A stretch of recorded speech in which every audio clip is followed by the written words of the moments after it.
तो उस लोग निबंध में हेडिंग डालनी है या नहीं डालनी है, डायग्राम्स या फ्लो चार्ट बनाने हैं या नहीं बनाने हैं, आपको बस इसी चीज को पकड़ना है। इससे आपके निबंध की शुरुआत और अंत को बेहतर करने में मदद मिलेगी। आप अपने निबंध में इंटरेस्ट जगा ले गए तो आपको वो नंबर भी उतने ही ज्यादा देगा। अब सवाल ये आता है कि आखिरकार शुरुआत कैसे करें, शुरुआत कहाँ से करें, कहाँ से मैटर लेके आएं।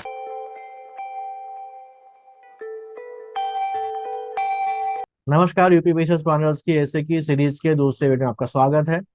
पिछले वीडियो में हमने निबंध से रिलेटेड कुछ बेसिक लेकिन जरूरी बातें की थी। आज के वीडियो में हम उन्हीं बातों को आगे बढ़ाएंगे। जैसे कि मैंने कहा था कि आयोग निबंध के माध्यम से आपके ज्ञान के साथ साथ, आपकी नॉलेज के साथ साथ, आपकी सोच, आपके थॉट प्रोसेस और आपकी कम्युनिकेशन स्किल्स जैसी चीजों को भी परखना चाहता है। और इसके लिए वो चाहता है कि निबंध में आप अपनी खुद की मौलिकता, खुद की जेन्युइनिटी दिखाएं, ना कि आप उसे कहीं से रट के एज इट इज लिख दें। बहुत से लोगों को निबंध लिखना बहुत कठिन काम लगता है और इसलिए वो इसे टालते रहते हैं और इसे लिखने की हिम्मत ही नहीं जुटा पाते। लेकिन विश्वास कीजिए, किसी आप जितना कठिन समझते हैं ये उससे कहीं ज्यादा आसान है और उतना ही ज्यादा स्कोरिंग भी है। मैं एक बार फिर से कह रहा हूँ कि निबंध के पेपर में अच्छा स्कोर आप तभी कर पाओगे जब आप उसे अपनी भाषा में, अपनी शैली में, मौलिकता के साथ लिखोगे। मौलिकता का मतलब यहाँ ये नहीं है कि आप बहुत हाई लेवल का निबंध लिख दो।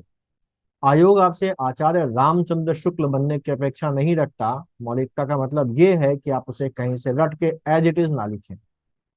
अगर आप कहीं से याद करके भी लिख रहे हैं तो भी उसे अपने शब्दों में, अपनी भाषा में लिखें, तो भी इसे कुछ हद तक मौलिक कहा जा सकेगा।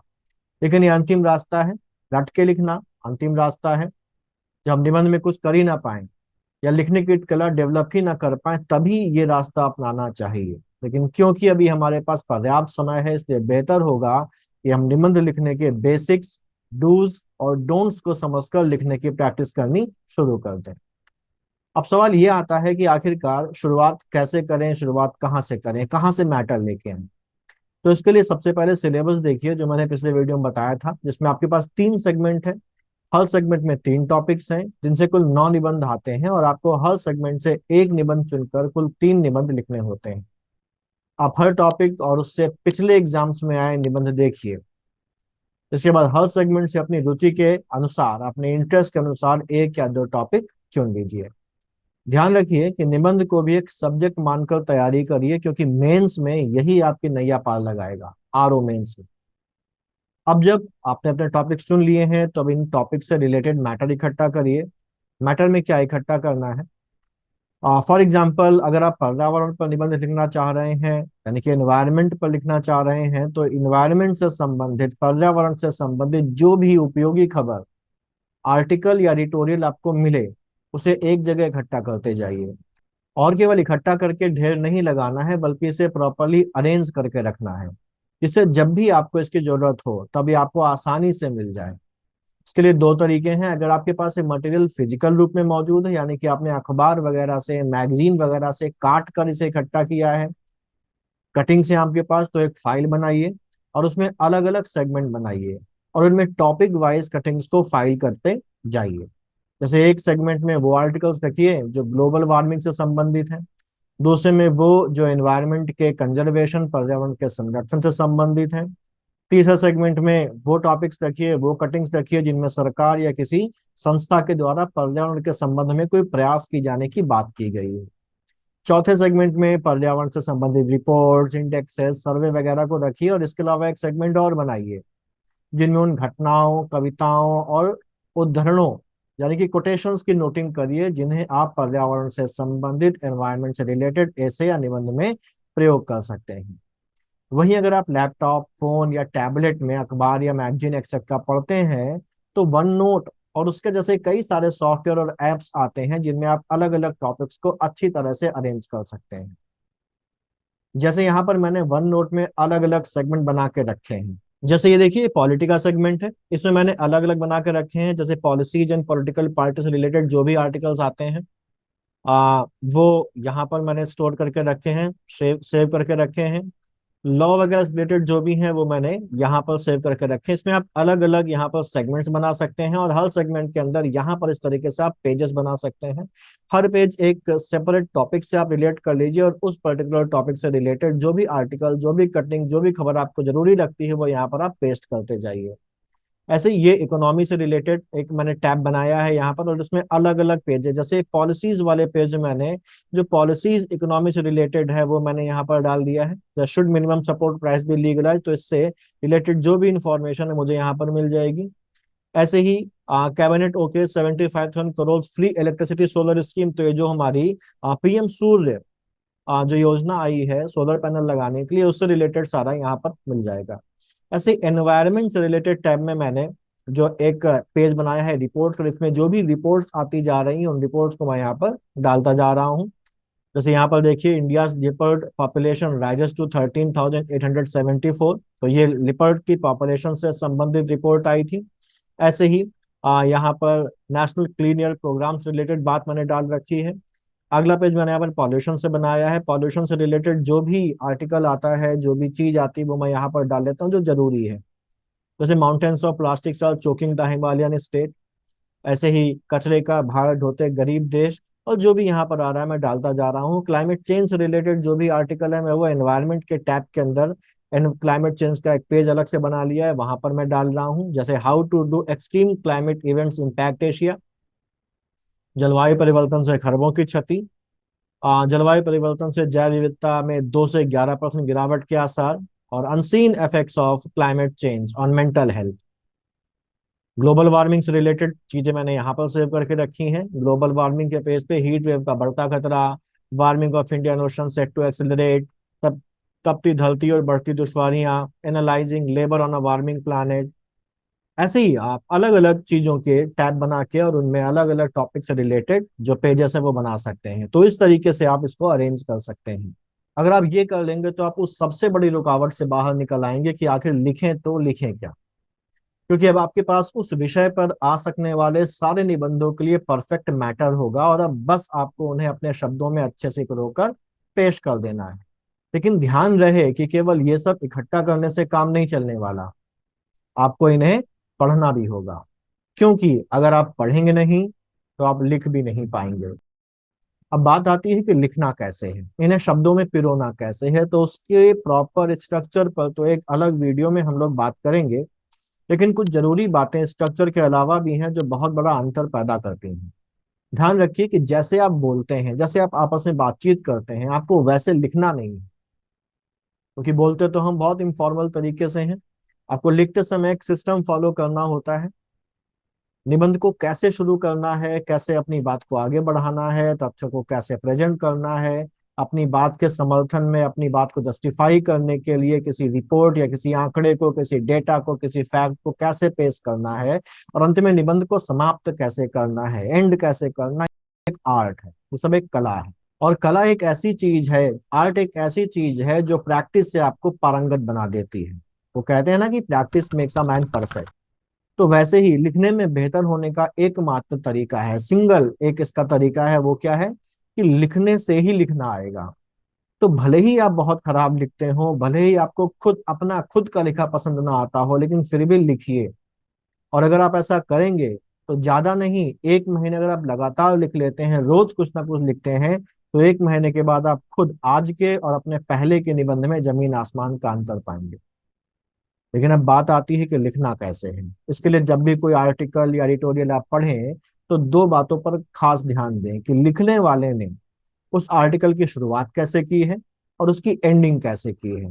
जब आप इसको देखेंगे, बार बार देखेंगे, अलग अलग अखबारों में देखेंगे, अलग अलग आर्टिकल्स में देखेंगे, अलग अलग राइटर्स के आर्टिकल्स को देखेंगे, तो आप हर आर्टिकल में, भले ही वो किसी भी अखबार या मैगजीन का हो या किसी के भी द्वारा लिखा हुआ हो, आप उसमें एक पैटर्न पाएंगे। आपको बस इसी चीज को पकड़ना है, इससे आपकी निबंध की शुरुआत और अंत को बेहतर करने में मदद मिलेगी।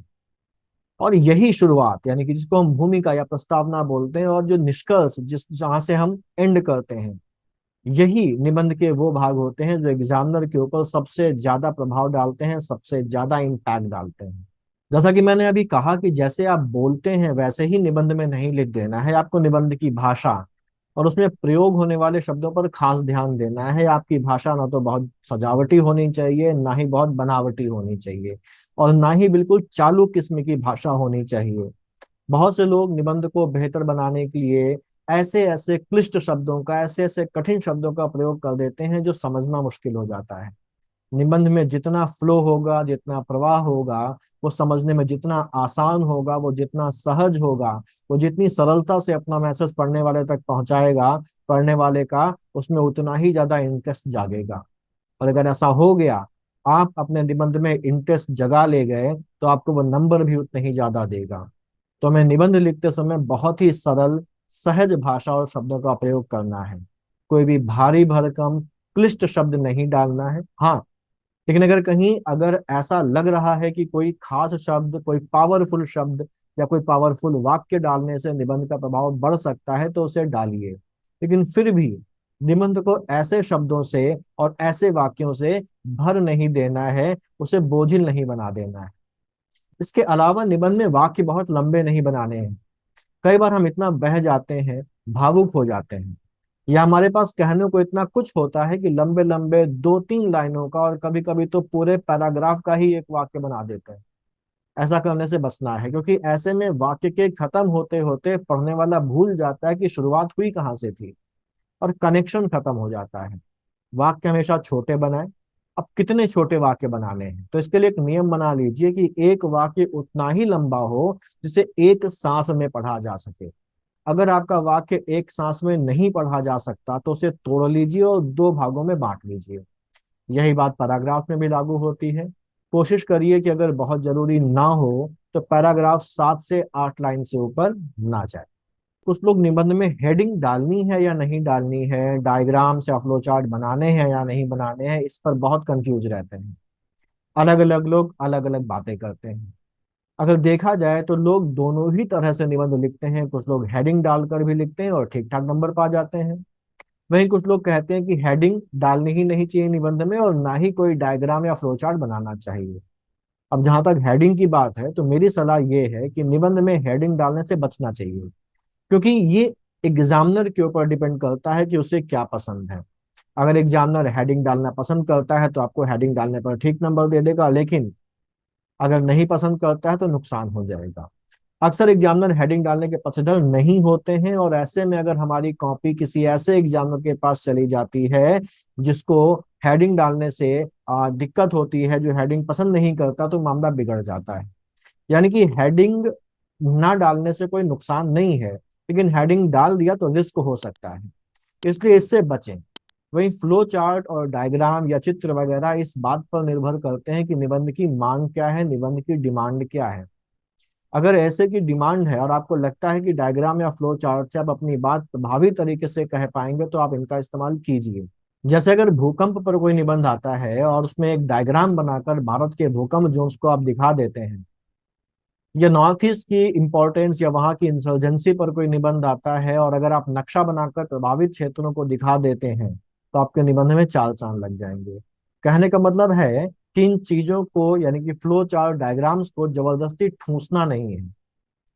अगर उसकी जरूरत है तो आप डालिए, और अगर जरूरत नहीं तो जबरदस्ती केवल बनाने के लिए उनको नहीं डालना है। इसके अलावा एक बात और ध्यान रखनी है, कभी भी निबंध में आंकड़े, रिपोर्ट्स और फैक्ट्स जरूरत से ज्यादा ना डालें। इनका उपयोग केवल अपनी बात को, अपने स्टेटमेंट को जस्टिफाई करने के लिए करें। जैसे अगर महिलाओं की स्थिति या महिलाओं के एम्पावरमेंट या सशक्तिकरण पर कोई निबंध आता है और आपने उसमें कहा कि आज भी महिलाओं को बाहर काम करने में रुकावटें डाली जाती हैं, तो उसके समर्थन में आप डेटा दे सकते हैं। आप महिलाओं की वर्क फोर्स, यानी कि जो श्रम बल है, उसमें भागीदारी के आंकड़े वहां पर डाल सकते हैं और इससे जस्टिफाई कर सकते हैं कि मेल और फीमेल्स के वर्क फोर्स में पार्टिसिपेशन में कितना डिफरेंस है। महिलाओं के साथ होने वाली घरेलू हिंसा के बारे में बात कर रहे हैं, तो उससे रिलेटेड एनसीआरबी रिपोर्ट, यानी कि नेशनल क्राइम रिकॉर्ड ब्यूरो की जो रिपोर्ट है, उसका आंकड़ा डाल दीजिए। अगर ऐसा करते हैं तो ये नंबर दिलाएगा। लेकिन अगर जबरदस्ती बेमतलब का डाटा आप भर देते हैं जिसको भरने की जरूरत नहीं है, तो ये फायदे की जगह उल्टा नुकसान कर देगा, क्योंकि कोई डिश कितनी ही स्वादिष्ट और फायदेमंद क्यों ना हो, जरूरत से ज्यादा खा लेंगे तो वो पेट खराब कर देगी आपका। तो ये कुछ जरूरी बातें थी जिन्हें निबंध लिखते समय याद रखना है। अगले वीडियो में हम लोग निबंध की फ्रेमिंग के बारे में बात करेंगे। उसका स्ट्रक्चर कैसा होना चाहिए, भूमिका कैसे लिखनी है, निबंध को खत्म कैसे करना है, और एक निबंध को मल्टी डायमेंशनल यानी कि बहुआयामी तरीके से कैसे लिखा जाता है, इन सब बारे में हम लोग अगले वीडियो में बात करेंगे। लेकिन एक बात बहुत गंभीरता से समझ लीजिए, निबंध को लिखना सीखिए। अगर कोई आपसे कहता है कि निबंध रट लो और एज इट इज लिख के चले आओ, तो वो आपके ही हाथों से आपके खुद के पैरों में कुल्हाड़ी मरवा रहा है। आप किसी के लिखे निबंध से इंस्पिरेशन तो ले सकते हैं, लेकिन उसकी भाषा आपकी होनी चाहिए, उसके शब्द आपके होने चाहिए, और उसकी शैली भी आपकी अपनी होनी चाहिए। विचार करिएगा इन बातों पर, और इस वीडियो से आपको कितना बेनिफिट मिला, क्या सीखने को मिला, मुझे जरूर बताइएगा। लिखने की शुरुआत कमेंट बॉक्स से ही कर लीजिए, है ना। तो कमेंट में जरूर बताइए। मिलते हैं अगले वीडियो में, तब तक पढ़ते रहिए और आगे बढ़ते रहिए। All the best.